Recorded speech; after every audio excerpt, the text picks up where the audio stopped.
Welcome to Brain Vision. For this question, we must at first know the definition of power. As we all know, the power rating is the amount of energy produced per second.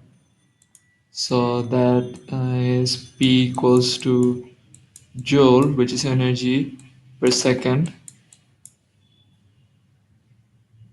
And if we divide this by the energy per photon,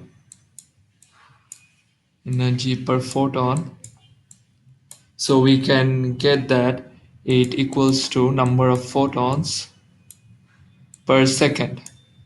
So that is our goal. So simply we have to divide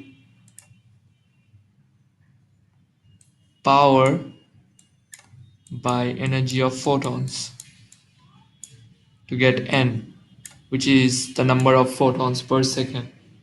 So if we expand this formula, then P lambda is divided by hc. We have P, we have lambda, we know h and c. So if we just plug in the values, that comes out as 5.3